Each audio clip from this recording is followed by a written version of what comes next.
Good evening, madam. What kind of tea shall I put on? Hello, Henri. Irish breakfast, please. Of course. I've been reading this book that Robert loaned me. It's a supernatural thriller with magic. It's kind of interesting. I think I'd like to go talk with him about it. Perhaps I should invite Avogadro to come along. Hello, Suzie. How are you? I feel so dirty staying in this yucky Scientology center again. Do you want to come over to the Mooreage and have a shower? Yes, please. I'm thinking about going to visit Robert Sharrowchip this evening. He gave me a book that I've been reading, and I have a couple of questions about magic. I thought you might be interested in the conversation. I'll be right there. Thank you, Suzie. That shower felt wonderful. You know, you can have your old room back, if you're comfortable staying here. Thank you. That's very generous of you. I called the others and asked them to join us to meet Robert. Robin declined as he's got his gig in groupies, and Gift said she would go to the club to support Robin, so we'll be joined by Evie and Darth. Sounds great, and I'm happy to drive. There they are, let's go. Thank you for inviting me. Lately when I go to the club, I'm worried Belinda might arrive. And when Belinda arrives, I'm worried she might not go. You give me an excuse not to worry. I suppose Gift was concerned about Robin being alone at the club. It might have something to do with Belinda. Hey. You guys, hurry up. Coming. Damn, I have to give a personal bio for this vampire hunter group. They're waiting for us. Let's go. Good evening, Robert. A pleasure to see you, Talia. My friends. We're interested in coming along, especially Avogadro, who is somewhat of an occultist himself. I read the book you loaned me, and I wanted to know, what can kindred learn about magic? Is there a way we can use it for ourselves? I guess my first question really is, what is magic? How is it different from kindred disciplines?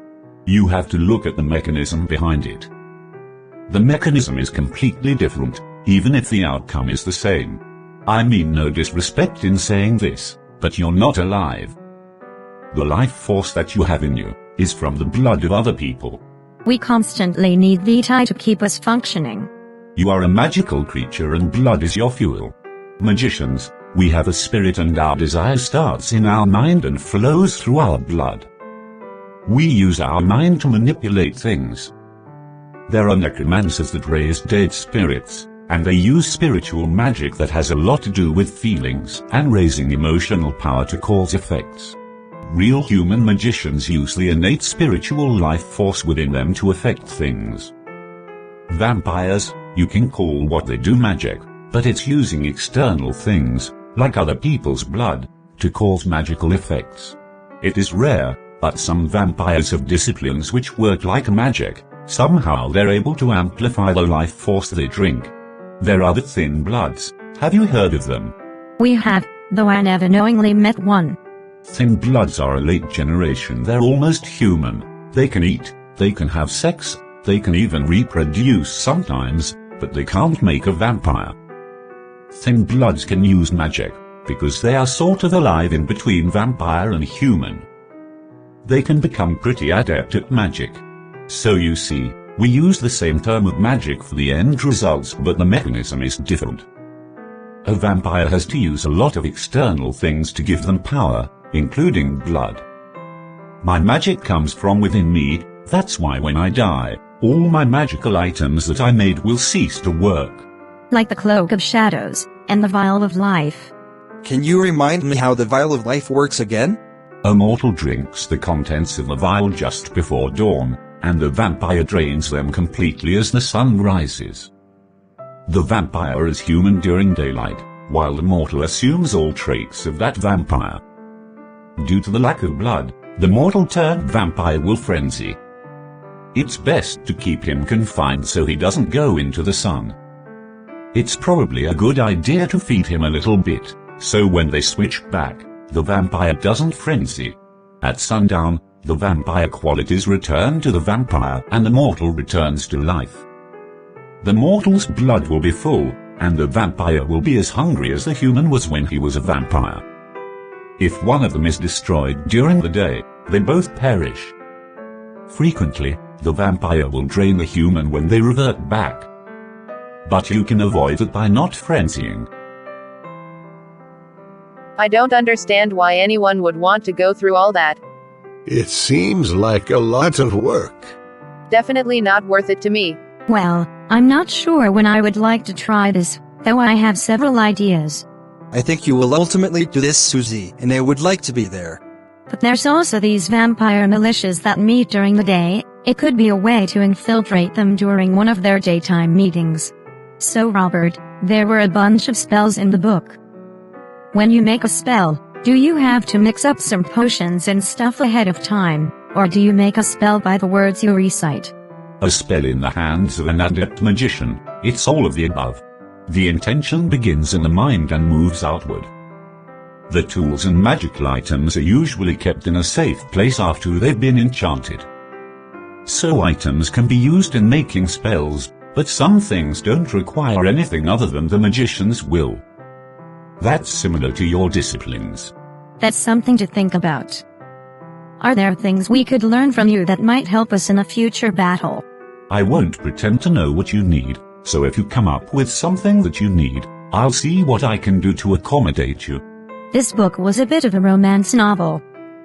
Do magicians frequently deal with romance and advice? Not really. That's mostly fortune tellers. Robert, what's the difference between romance and a spell? Romance is an attraction of pheromones, and a spell starts with a unilateral intention. That's along the lines of what I thought and knew. I have a question. I hope to understand what is our next level. What is our next incarnation? When a human dies, his spirit moves on, but when a vampire is destroyed, that's the end. Let me try that again. How do vampires get, or emerge, from empirical ability to occult ability? If a vampire is not naturally gifted with magical disciplines, or a thinblood, he would need the help of a human magician, to work in concert, so the vampire can harness the power of the magician. And maybe the magician harnesses the power of the vampire at the same time, or is it just a one-way street? Well, he usually takes money for it. It's never a one-way street. It's always two ways, but they might be two different roads next to each other in a different dimension. I definitely want to do this. I want to become an expansive being. You use words like expansive being. Do you realize that you are all he will ever be? Well, I'm still hoping for more. I'm all I need to be. My point is, I've already ascended to this divine being. And next I want to become in tune with the universe and magic. How do I put this? You are basically an abomination, in that you are already dead. You do not rot or decay. You don't have to be in tune with anything. You can do what you want as you are. Don't confuse powers with enlightenment or ascension. I am not an abomination. Vampires are an abomination to the natural order. It's not a moral judgment. Abomination. Seems a bit judgy.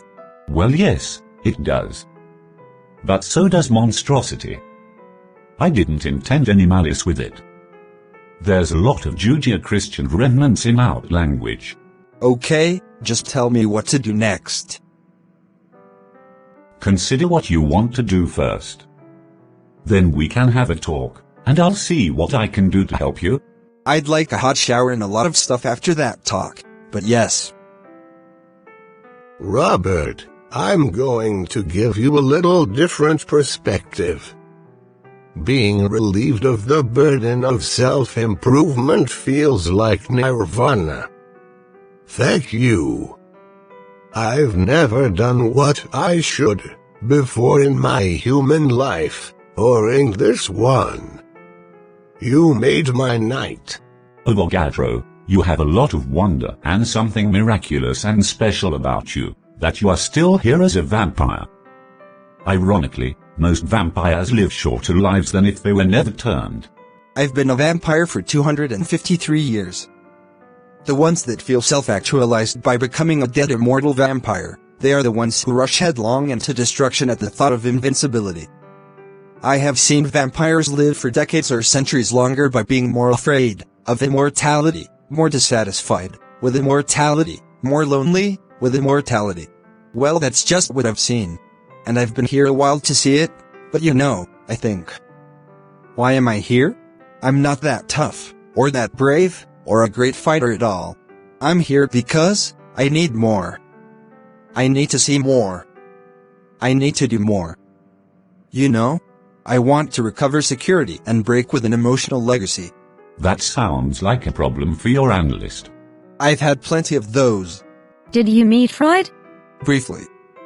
Everybody that will take my appointment I will talk to. We know that Freud turned young. Forever young. Good one, Darth. My ambitions are less transcendental. I'm concerned about getting more skills to protect myself against other vampires that are older and stronger and more experienced than I am. I would like to use magic to help me stay alive in this undead body. The greatest skills are not necessarily in fighting wars, but avoiding and diverting them. Removing yourself from the firing line and giving up someone else. Professor Sharrowchip, we have quite a lot of power when we're awake and alert in the night. It seems like our greatest risk is in the daytime, when we're asleep and incapable of defending ourselves. I think that makes me interested in performing quests and obtaining objects of magic power for daytime protection. Let me think on what I can come up with to help you all.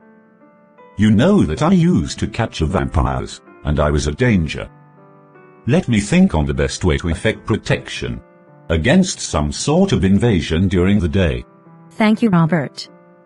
And might I have another book to read? Sure, under the condition we discuss it together, alone when you're done. Sure. Thank you. Evie, on the way here, I saw you on your phone. Did you learn anything interesting this evening?